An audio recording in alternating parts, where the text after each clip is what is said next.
Okay, we are back. Very happy to have on the Goldstein on Gelt Show, Ofer Vilenski, who is what we refer to here as a high-tech hero. He's a former fighter pilot in the Israeli Air Force. He's one of the early employees at Checkpoint, and he's the founder of a fantastic company called Hola. Ofer, tell us, what is Hola all about? Hi, thank you for having me. Well, at our level as the founders, Hola is all about the technology that we developed, which is a peer-to-peer technology. Peer-to-peer technology means that whoever installs Hola is part of this brand new network that can do a bunch of neat things. So that's on the back end side of it. On the front end side, meaning on the you as a user of the product, it means that you're going to get a lot of things that are disruptive in different markets. The first product that we came up with is the Hola Unblocker. Because of our peer-to-peer technology, people now can basically use the internet like it was designed to be used, which is to have everything open. So there's no more blocking on the internet. If you live in Iran and you want to read Wikipedia, you install Hola and you can read Wikipedia. If you live in Turkey and you know that they blocked all the social networks, you install Hola and the web is free again. So today installing Hola basically means that you can see anything that anyone else in the world can see. It doesn't mean you can bypass paywalls. It just means that you can have the internet without any censorship, which is really disruptive. And so we're really proud and happy with that product. So let me just clarify something. Yeah, I just want to, sure. This concept of when you refer to peer-to-peer, and I have to say as a user myself, I know that sometimes when I'm sitting in Israel and I want to be in a website in America that otherwise would be blocked, I just turn on Hola and it takes me there. But does that mean that the information that I'm looking at is not really going direct, but rather it's going through many other people's computers? Yes, that's what peer-to-peer means. And Skype originally worked the same way until about a year ago, where Skype actually connected you to other people through other people. So if you installed Skype, which is also peer-to-peer, the way they were able to provide you telephony for free is by actually traversing you through other people. It can sound scary because all of a sudden there's traffic going through you that you didn't know about. But if you trust the company, which is us, then you trust that we are taking care of the user and making sure that nothing bad can happen to you with this technology. So peer-to-peer, just like any new technology, can be dangerous, and it's up to the company to make it safe. And so far, with 50 million users, we've had no report of one of our users actually being harmed by this peer-to-peer technology. So far, it's been able to bring a lot of happiness to a lot of people. So let's just clarify one more thing, and then we'll move beyond just the technology talk. If, let's say I'm sitting here and I'm set up on peer-to-peer, and everyone around me is using the system, won't that overburden my computer and I'll be having thousands of people running their internet through my personal computer? So no, because what we do is we make sure that first of all, you get the service that you need, and then if there's anything left over, you provide it to people on the network. And so that means that when you're working on your computer, nobody will ever traverse through your machine. It also means that if your laptop is on battery power, nobody's going to use you as a router because it drains your battery. If you're on your phone, on your 3G, nobody's going to be using you because it's taking away from your 3G traffic. So basically, we can only use someone's CPU if that person is not using the computer, is connected to the electricity, and on Wi-Fi. Okay, good. So I will stop worrying about that now. Let's talk a little bit about the business side of it. One of the things that I know a lot of people use Hola for when they're overseas is to watch Netflix, because you're otherwise not usually able to watch. Of course, the reason that they claim that you're not allowed to use it overseas is because their licensing with the movie companies or the TV companies prohibits them to show it overseas. But now they're doing that. What are the legal ramifications of this? Mm-hmm. So, we are, the reason I think a lot of people using Netflix for it is because maybe these are the group of peers that yours, these are your friends and people that you're with. But if you look at what people are actually doing with Hola, it's very different around the world. I mean, there's like 600 million people using the internet behind, huge government firewalls. So in Turkey, for example, a year ago when the social networks were blocked, Within 2 weeks, we had about 1 million users in Turkey using it. Wow. In Venezuela, when they blocked the social networks, for whatever reason, we had a lot of users. You have in the US, you have big corporates that are blocking YouTube and Facebook from people at work. And so they are also using Hola to get around that. So there's so much censorship going on that people don't even think about it. It's like everybody's limiting what you can see.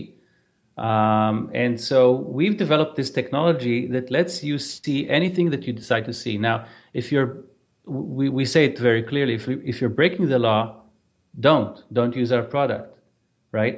And for an American that has a Netflix subscription, when going out of America, like traveling, can he see Netflix from, I don't know, Germany or wherever he's at, using his paid subscription, yes or no? I don't even know the answer to that. I would say to that user, check out the Netflix terms of service. If you can use Hola for it, great. If not, please don't use it. Hola is a tool for you to see anything you want.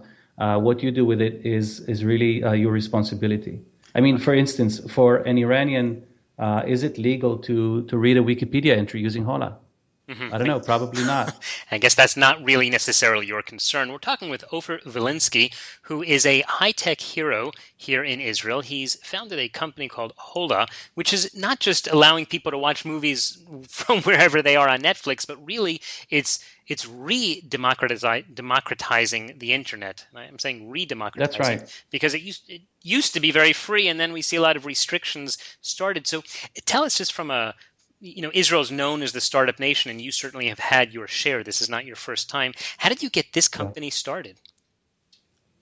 So this is actually our third company, and we've always been in the networking and security space, me and Derry Shribman, who's my co-founder and our CTO. And in 2008, we actually didn't think of working again. We sort of wanted to just rest. But when we got together, we were talking about how the internet should have been designed, had it been designed correctly. And we thought that the right way to design the internet would be a peer-to-peer network where everybody's basically helping each other on the internet.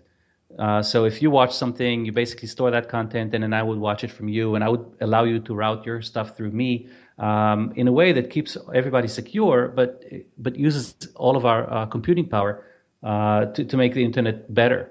So we founded Hola as a better internet, and it took us 4 years to build this peer-to-peer technology.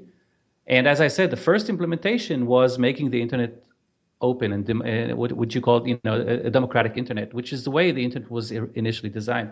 And that's great. That's 50 million users so far have used it, and that's growing very fast. And I think ultimately that'll get to a few hundreds of millions of users. What we have in store now, though, is we're using this peer-to-peer technology for more things, and that's coming up. I'll just say in one sentence, for this discussion. And then we can talk about some other time. But what we're doing now is we're making video distribution very cheap. So today it costs around 2 cents per hour for the content owner to distribute video. When you're watching a video on the internet, it costs someone 2 cents per hour to give that stuff to you. We're able to take the cost down by 90% through our technology, and this is what we're focused on as our next product. All right, so I don't know, I know you're not a publicly traded company, and so you don't have to share too much, but what's the business model? Because these days anyone can just download Hola. It takes about 30 seconds and they're up and running, and they haven't paid you anything.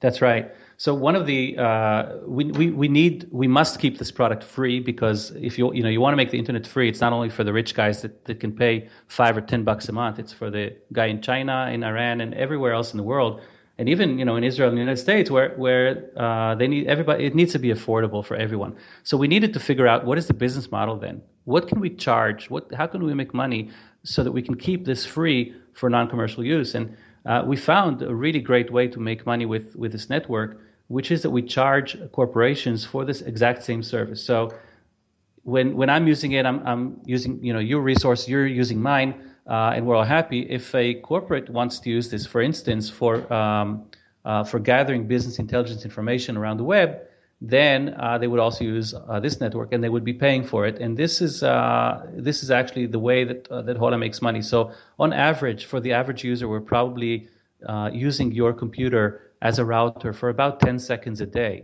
So that's less than watching an advertisement on YouTube, and only when you're away from your computer, and only in a safe way. Got it. So your model is really to make sure that the the corporate world is paying for the service, but you need to have everyone else having it for free in order to create the peer-to-peer network. That's correct, and we need to have the corporates paying, very nicely for this in order to keep it free for the consumers. So, if you look at the business models today from like Facebook and Google, they're selling your personal information, right? They're looking at where you are, what you're looking for, etc., and then they sell that to advertisers, and they make money from advertising. We chose a different model. We don't sell any of your personal information, but you have a computer lying around which you don't use 15 hours a day. We'll use 10 seconds of it, and we can make enough money to let you have this, all of our services for free. All right, sounds like a good deal for the personal user. Ofer, we are just about out of time, but in the last few seconds, just tell us, how can people follow you and follow the business?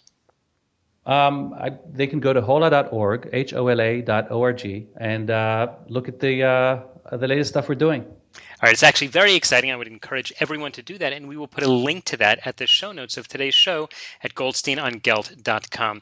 Ofer Vilenski, thanks so much for your time. Thank you very much. I enjoyed it. You are listening to the Goldstein on Gelt Show with money maven Doug Goldstein. Doug's weekly radio show is heard around the world, but if you miss it, you can download the podcast at www.goldsteinongelt.com. The Goldstein on Gelt Show gives you up-to-date financial ideas so you can get on the path to financial freedom. If you'd like your questions answered on the air or off, send Doug an email to doug@profile-financial.com. It's your money for your future, so join Doug every week to build your wealth on the Goldstein on Gelt Show.